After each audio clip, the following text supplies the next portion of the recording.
campaigns. This event is organized by the Ministry of Foreign Affairs in collaboration with the United Nations Development Program Office in Mauritius and the Standard Chartered Banks. At the time we are talking, leaders are going to meet in New York for a special session of the United Nations General Assembly to adopt an agenda which will show the course of action for the next 15 years. On this occasion, they are also going to adopt the 17 Sustainable Development Goals. Mauritius has just completed the launching of its MDGs, and it is proud to be associated with the initiative, and the government has already started not only a campaign but a program to implement the Sustainable Development Goals. What are the Sustainable Development Goals? We have got Mr. Mansour Jai from the United Nations Development Program, who will walk us through the SDGs very quickly. Thank you.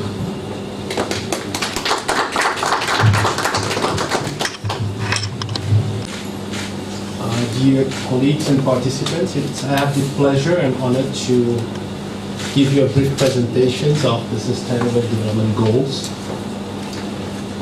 As just Mr. Minister Councillor reminded us, this agenda is going to be approved this weekend in New York during the United Nations General Assembly.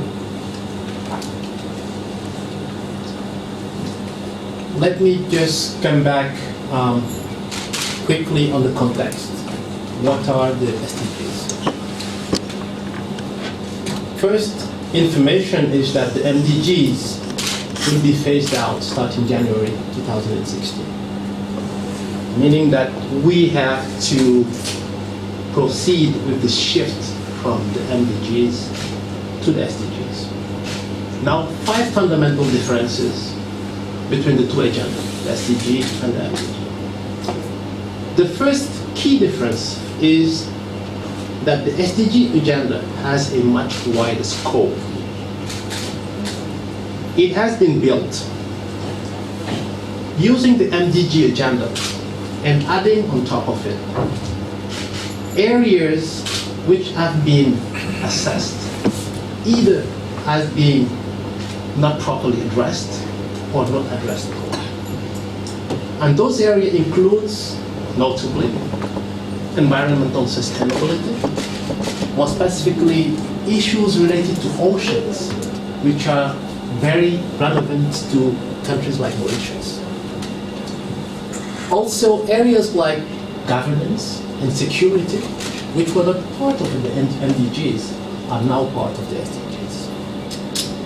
Another area that is extremely important is also the issue related to inclusive growth, issues related to the productive sectors that were not taken into account. So that is really the first key difference, a much wider agenda in terms of growth. Second key difference is the ambition that is attached to this agenda. It is much more ambitious than the SDG. Just one example to showcase that difference in terms of ambition.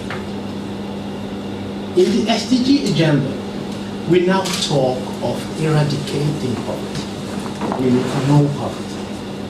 MDGs were about reducing poverty. So the ambition is totally different, and that is the second key difference. Then, more importantly, what we have in the SDG agenda compared to the MDG is a paradigm shift.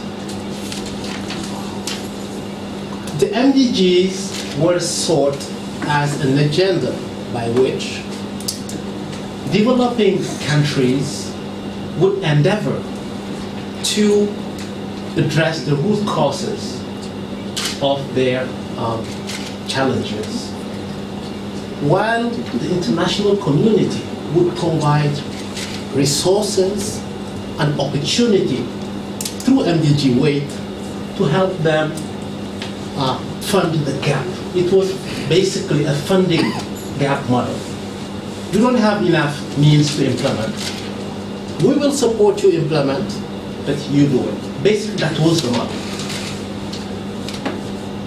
So it was a model of poverty trap, meaning that developing countries needed to invest massively in areas like education, health, and so on, to break the vicious circle of poverty.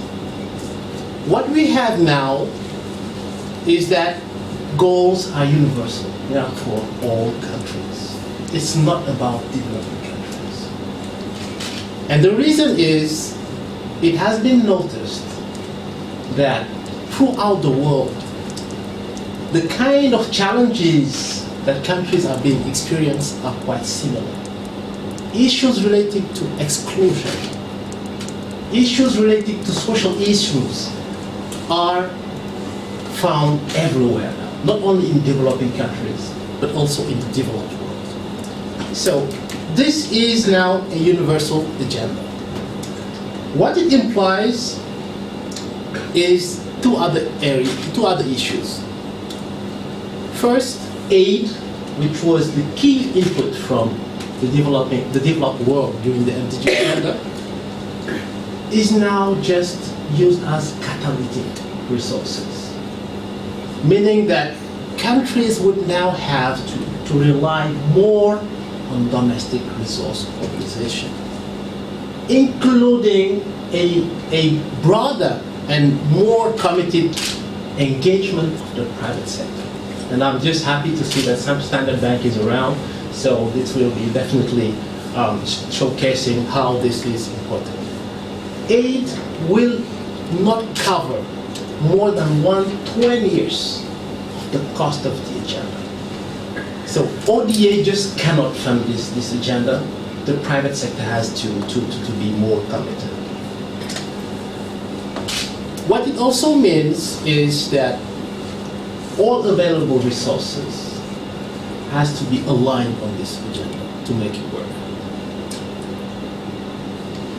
The last key difference with the MDG agenda is that this agenda, this SDG, was a consultative, participatory, and bottom-up approach. One criticism to the MDG agenda was that it was designed by the international community and somehow accepted by the developing world. So the approach here is totally different. In most African countries, for example, national consultations have been organized to reach out to communities, reach out to people, and ask them what is the future that they want. And it's based on those processes that the agenda has been progressively developed. So those are the 5 key differences when we compare the SDGs to the MDGs. Now coming to the agenda itself, it is an integrated plan of action articulated around 4 main parts. The first is the vision, which is based on principles for transforming the world in which we live, as set out in the declaration. Then you have the results framework itself, which is the SDGs that we're talking about now. And it's 17 goals and 169 targets. Within the MDGs, we have 8 goals. So this is why we say that in terms of scope, it's much wider. It's 17 compared to 8. And we'll have more on the goals themselves.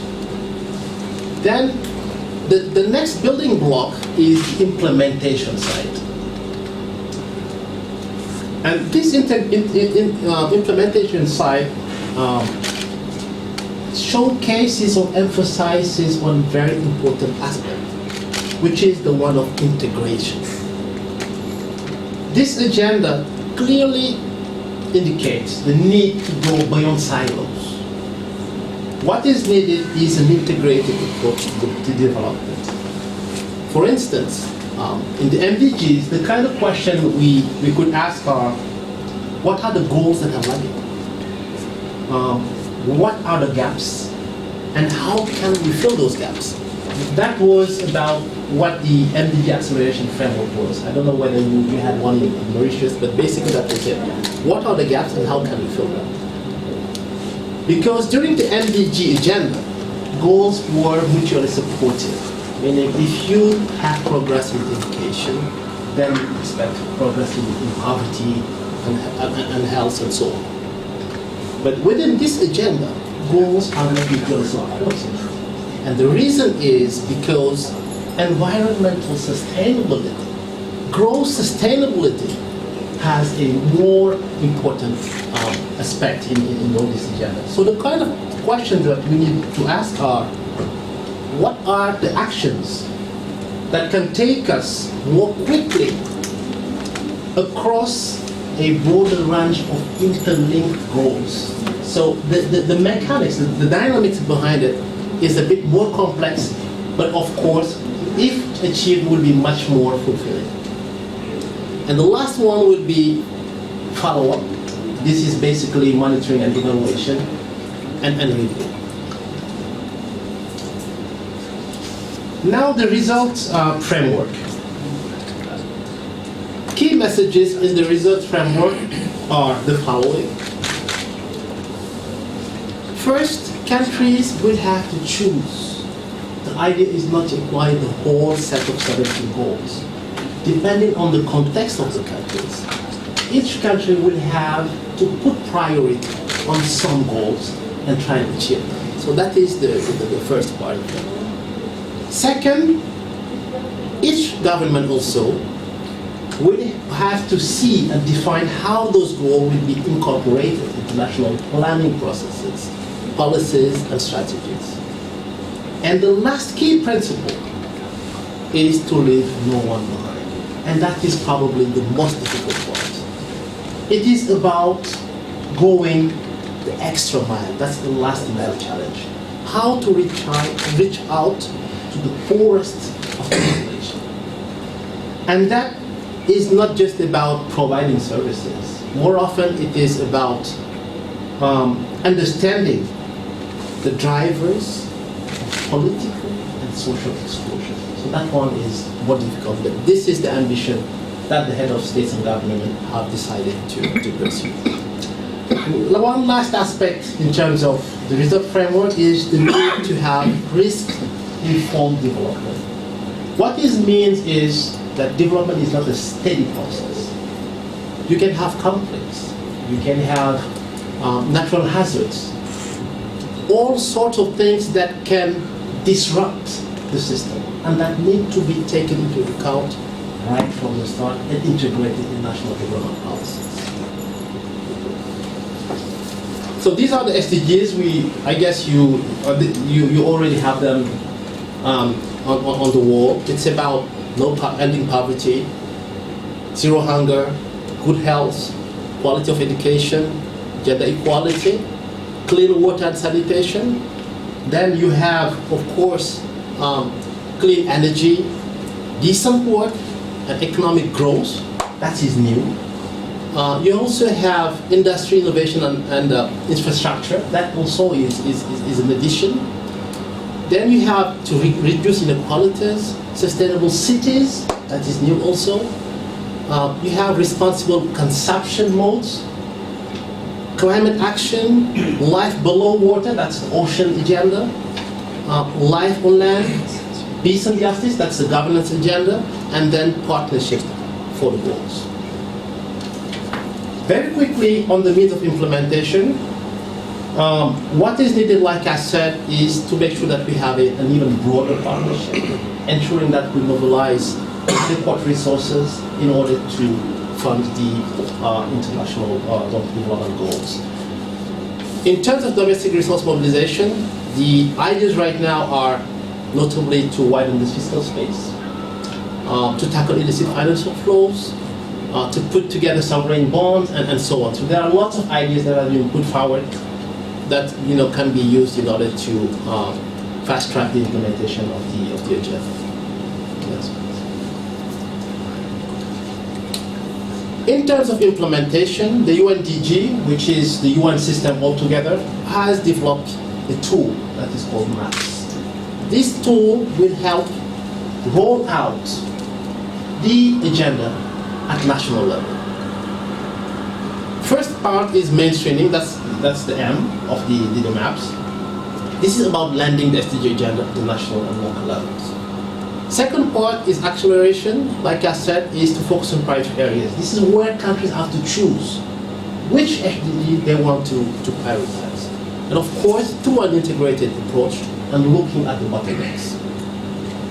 Policy support is basically sharing best practices, what works already in other countries, in order for countries not to start from scratch, but really to benefit from the experience, the expertise that is available. The last slide, and also which is a key challenge, is the data. We need to monitor all this agenda, and it requires to broaden the disaggregation of data. So that's a challenge for our National Institute of Statistics, and it requires capacity building, and it is all about monitoring and evaluation. Your Excellency, Mr. Minister, I wish to thank the participants for your attention. Thank you so much.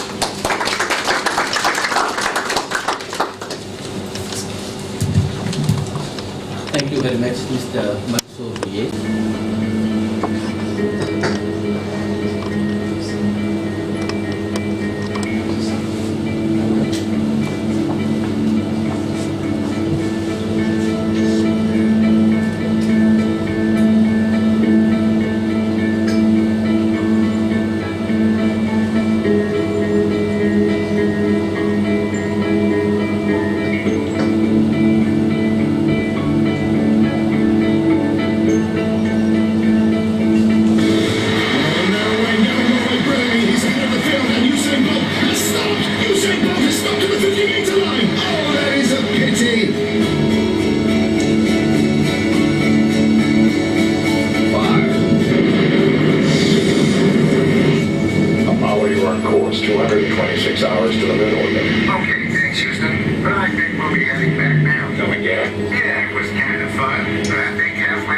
Acting Secretary for Foreign Affairs, Mr. Danny Balloch, Acting Chief Executive Officer for Standard Chartered, distinguished guests, members of the press, good afternoon to all of you. Of course, it's a real pleasure to be here today with you to launch the campaign in Mauritius for the Sustainable Development Goals for 2030.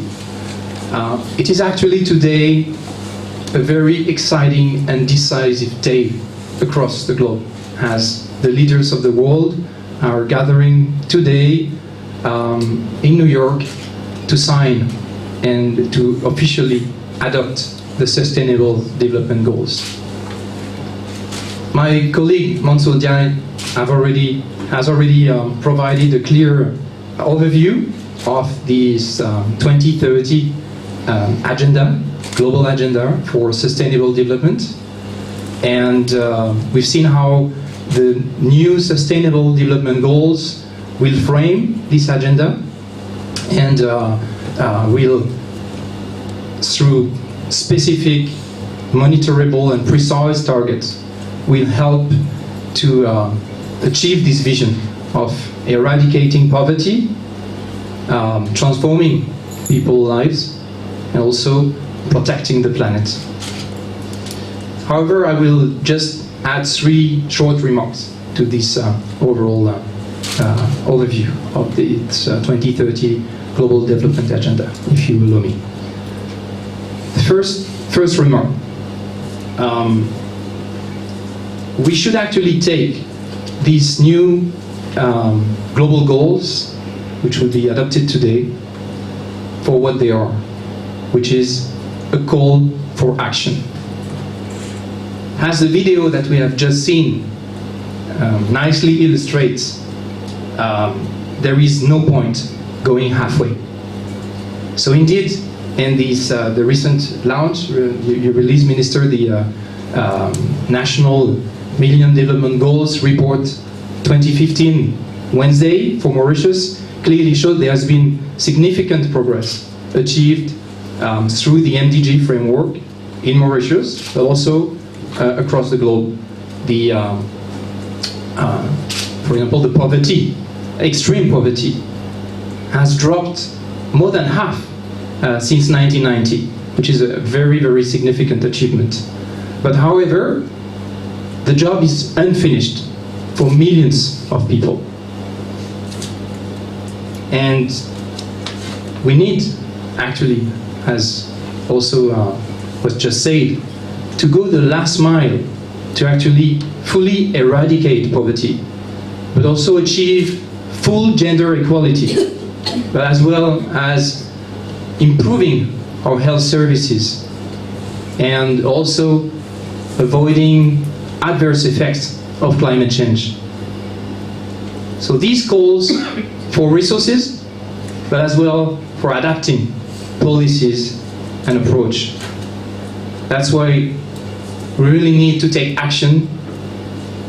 We are the first generation, actually, that can end poverty, that can really eradicate poverty, not just reduce poverty. But we're also the last generation that can actually avoid the worst effects of climate change. Second remark, it's also very important that everybody is made aware that these new global goals are a collective responsibility. Today, member states at the United Nations will be the signatories of this new agenda in New York. But the Sustainable Development Goals are also a collective responsibility. They call for global partnership. Key players such as civil society, business leaders, development agencies, and communities everywhere will be essential to support governments in achieving the goals. The goals should matter to all of us, as we all have a shared responsibility for our future.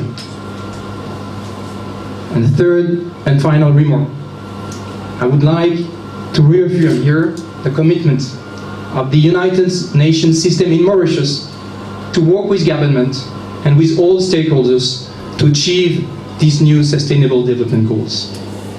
The United Nations stands ready to support Mauritius as it develops its plan to make the new global goals a reality in Mauritius.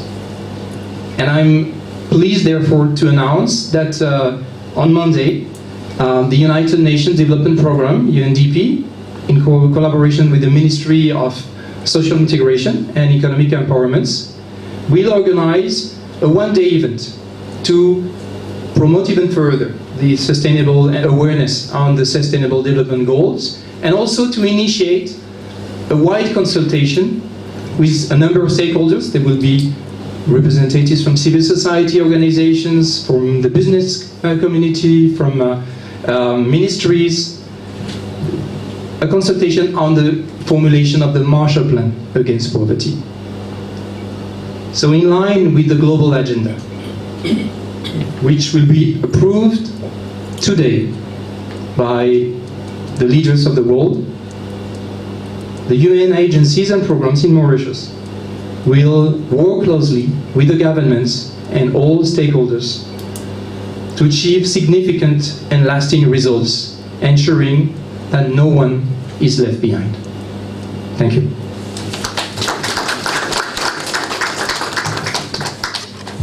Mr. Chancellor Nambu, Minister of Foreign Affairs, Regional Integration and International Trade, Excellency, Mrs. Dorota Laladi, Mr. Emmanuel Ball, the Acting United Nations Resident Coordinator for Mauritius, Mr. Mansour Wendia, Head Inclusive and Sustainable Development Cluster, United Nations Development Programme.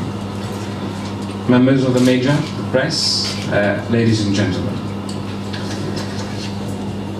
Standard Chartered Bank, we are extremely proud, but also very excited to be a founding partner in the awareness program called the Project Everyone, that aims to make the global goals the most famous one on the planet. Together with our stakeholders, staff, clients, or the partners of the project in the 70 countries where we are present and operate, we are working towards sharing the global goals with a maximum of people within 7 days. And this initiative I just mentioned that is starting today itself.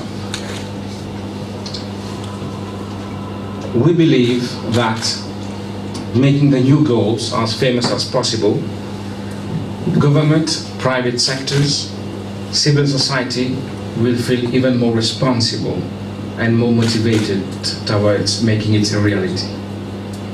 If the goals are going to work, everyone needs to know about them. You can't fight for your rights if you don't know what they are. So it's very important that we convince the world leaders to do what needs to be done if we know what we are convincing them to do. If the goals are famous, they won't be forgotten. Our commitments to the global goals are embedded in our brand promise, which is here for good, here for progress, and here for the long run. As a leading international bank, Standard Chartered Bank, with 150 years of history, operating in most dynamic and emerging markets, we have been already engaged and committed in the financing companies towards directly funds to alleviate poverty, funding microfinance institutions to empower food production, powering clean energy, sector with infrastructure, funding, helping towards sustainable economies in the most challenging part of the world.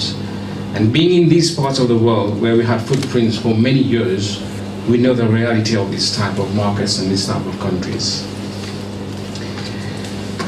We give the commitment today that we will continue to engage our employees towards contributing to achieve the goals through these programs.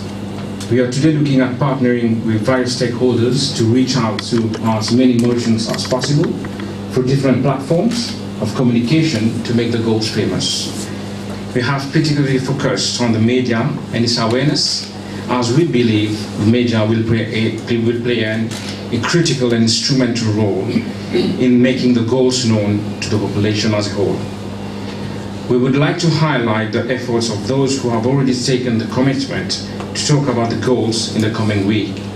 The press, we have the Mauricien Sentinel, Sunday Times, the Défi, and the MBC as general, who haven't forgotten anyone, will be engaging their readership audiences about the goals in different ways.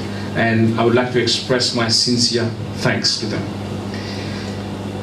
Would also like to bring to attention that another partner to Standard Chartered in the campaign is the Liverpool Football Club. Though you are not a fan of the Liverpool Club, as you can imagine, but it is important that this collaboration helps in bringing forward the awareness programs of this initiative.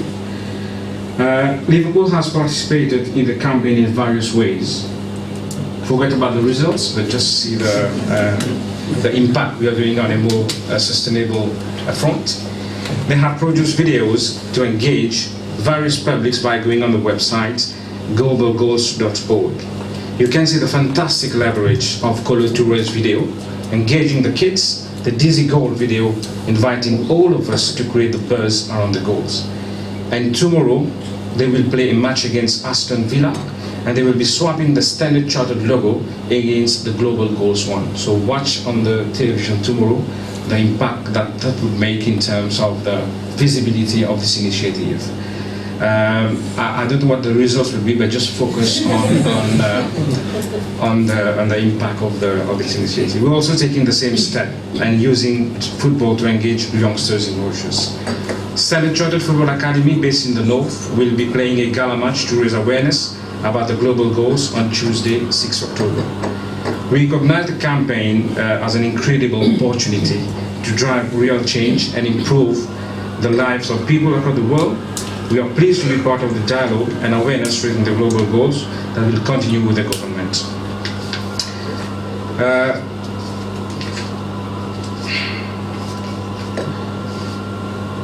I won't be too long. I will just close my remarks by thanking everybody and also to convey a message first in terms of our commitment as a leading international bank. We have been engaging in terms of local initiative with several important programs like Seeing is Believing, where we have actually been present in most of the primary schools and helping 60,000 vision screening children. We have also been very active in the HIV and awareness in the campaign in Mauritius. And we have recently launched the Goal Initiative last year. Lastly, I would like to thank and also to express our commitment to the government that Standard Chartered Bank will be a very, I would say, powerful collaborator in getting these goals initiative being successful, and also rely on the members of the press to give us a very immense support in conveying the message to the large audience. Thank you very much, ladies and gentlemen.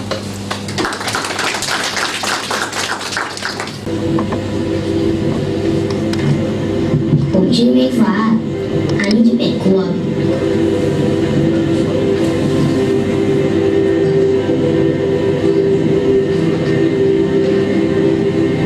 บ้านผมอยู่ริมคลองสันเก้า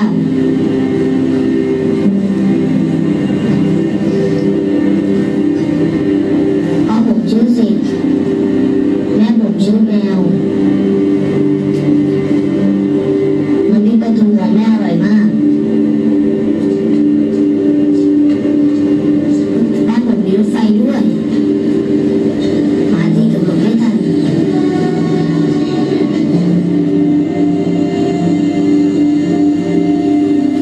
บางวันผมไปช่วยพ่อทำงานย่าก็อยากขายได้โลละ2 บาท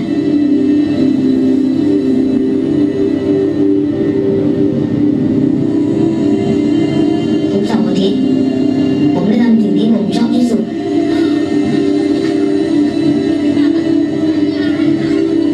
ผมได้เตะบอลกับเพื่อนๆ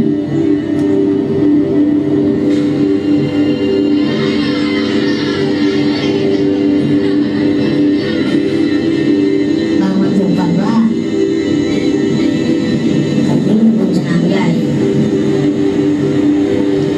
ผมได้ยินเสียงเชียร์ need to welcome all of you at my ministry and to thank you all for your presence. I would like just immediately after to say how proud I am to be here together with the United Nations Development Programme and Standard Chartered Bank, because I think it is an element of pride and privilege to be associated with the launching of the campaign relating to the Sustainable Development Goals. Because I think that this marks the beginning of another era. When we had the Millennium Declaration in the year 2000, the world leaders adopted those 8 Millennium Development Goals, as we know them, the MDGs. And I was quite happy 48 hours ago to actually officially file our final report on the MDGs to the UN Acting Resident Representative. And what has struck me in the last 48 hours is how there is this strong need to have an awareness campaign. Because as we say, the proof of the pudding is in the eating. And when I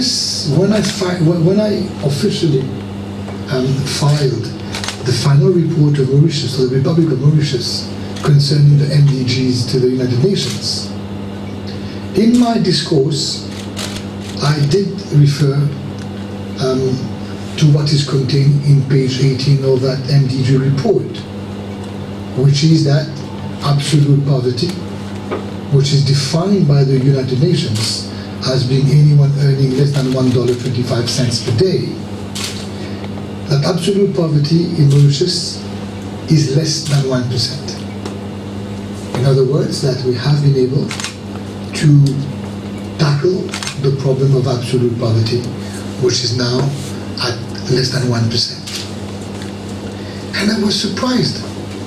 In the last 48 hours, I have received about 1,000 internet messages saying "t'as bouffon, te connais qui te pétille, t'as monté."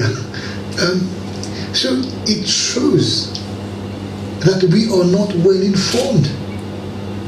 To me, if ever there was any evidence that there is a need to launch a campaign to make the global goals for sustainable development more known, to make it more palpable to the general public, I got it through the insults which I got when I just gave something which is officially known by anyone who would just care to look at the figures and look at the documents.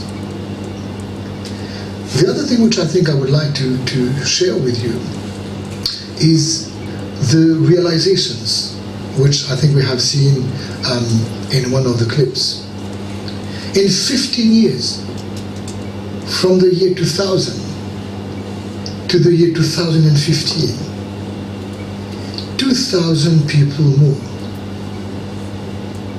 now have access to potable water. I believe that this is a success. I believe that it is a success that absolute poverty has been halved in 15 years. But everyone, let us now come back to Mauritius, everyone in this country ought to know that prior to the coming into office of this government, poverty and inequality had increased.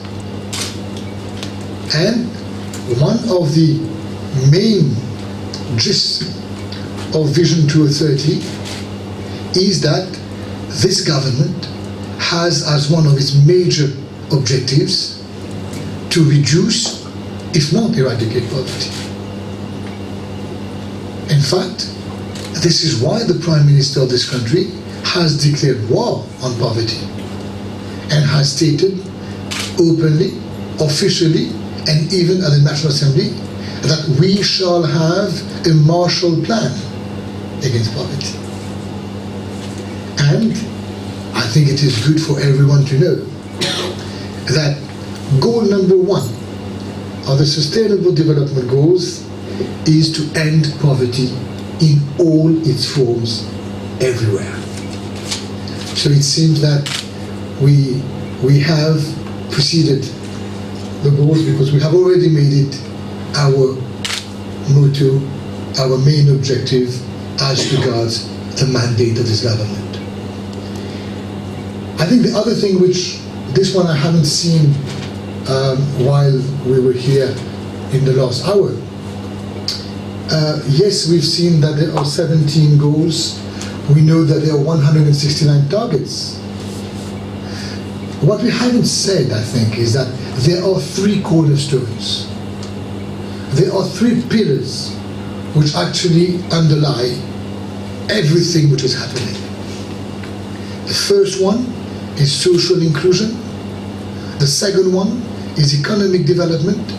And the third one is environmental protection.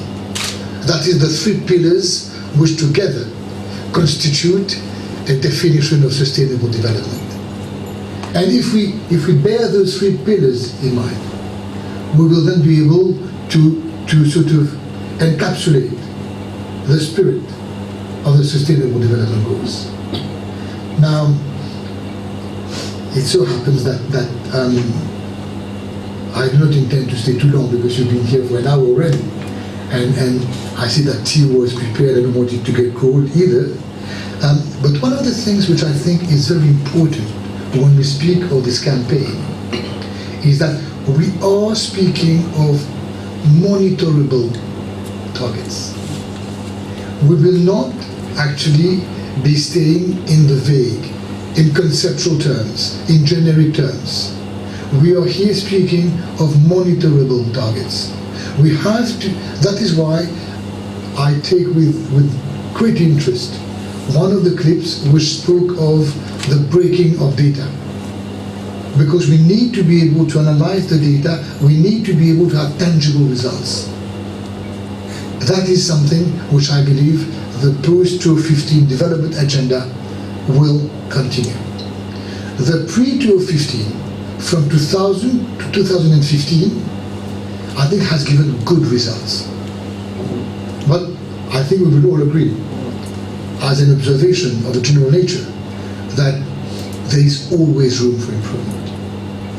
And therefore, I am convinced that the Sustainable Development Goals, with all the variants with which Mansouri has sort of mentioned earlier, but I think that they still are, the SDGs are still a good follow-up to the MDGs.